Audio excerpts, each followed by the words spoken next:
He straightened his collar and put his hand on the bell-pull beside the front door.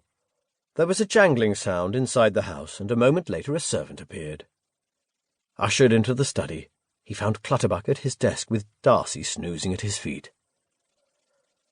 The assistant government agent put the cap back on his pen and closed the ledger in which he had been writing. "Ah, this Silva. Another fine morning, eh? We shall miss this spell when the monsoon comes next month. At least the rain is warmer than it is at home." "So my wife tells me, sir." Darcy hauled himself up from the rug and ambled round the desk to have his ears scratched. "The poor old chap's glad to have a bit of peace," said Clutterbuck. "My wife and her little blighter have gone for a walk." "Yes, I met them on the way out." "Do you have news about the whereabouts of the late Mrs. Wynne Talbot?" "I'm afraid not, sir. I wanted to speak to you on another matter." Clutterbuck leant back in his chair. "Something I'll want to hear, I hope." De Silva paused. The exact wording of the speech he had rehearsed so carefully after he'd woken at dawn deserted him. He would have to improvise. "I have some information about the Renescues." Clutterbuck looked irritable. "I told him matters are sensitive where the Count's concerned," he growled. "I thought you could be trusted to use your common sense." A low rumble broke from Darcy's throat. He rolled over and raised his head. De Silva ignored the owner's implicit slur and ploughed on. "I believe that what I found will be of interest to you." "I'm listening." De Silva drew a deep breath.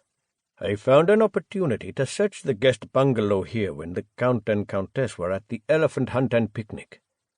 A thunderous expression came over Clutterbuck's face. He struck the desk with a clenched fist. "You did what? God damn it, man! Do you want to ruin what little's left of our good relations with the Count?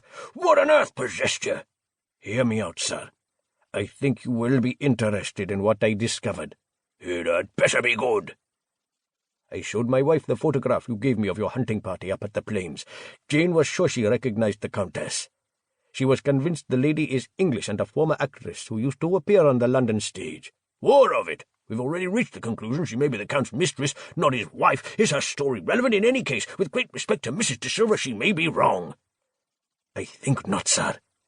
The Countess possesses a passport that shows her to be Italian, as she claims to be, but I found others with the same photograph. One of them a British passport in the name of Letitia Lane, the name my wife recalled." He pulled his notebook from his breast pocket and pushed it across the desk. "This is the text of a letter I also found hidden in a piece of Miss Lane's luggage." Frowning, the assistant government agent scanned the words De Silva had copied out. "You mentioned Germany's interest in Romania," ventured De Silva. "My wife believes this letter is written in German, and in addition to that, one of the passports is for a German national." Clutterbuck's frown deepened. "An Englishwoman working against her country's interests?" He opened his top drawer and dropped De Silva's notebook on top of the papers it contained. "You'll say no more about this, De Silva. It's way out of your league. If there's any truth in the allegation, William Petrie and I will take charge. Is that understood?" De Silva felt nettled. Clutterbuck wouldn't even have the information if it wasn't for him. "I said, is that understood?" "Understood." De Silva left a barely perceptible pause before adding, "Sir." "You're sure no one saw you go in or out of the guest bungalow?" "Yes." "At least that's something to be grateful for." He closed the top drawer firmly. "Well, you can get off now, but remember, where this Wynne Talbot business is concerned, no more snooping around. Just find the body so the husband can bury her." The Morris protested as he slammed the gear stick into second and pressed down hard on the accelerator to turn out of the residence's drive. Snooping around indeed. It was the same old story with the British. It had happened more than once when he was with the Colombo force.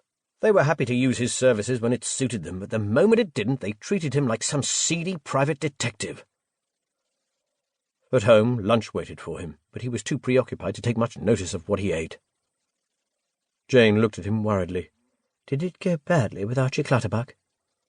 He grunted and pushed his plate away unfinished. "You could say that." "So you don't think he'll investigate Letitia Lane?" "I've no idea what he'll do," De Silva snapped. "I've been warned off the whole matter." "Oh, Shanty, I'm sorry. I know it's hard sometimes and you're upset. Upset? I'm not upset.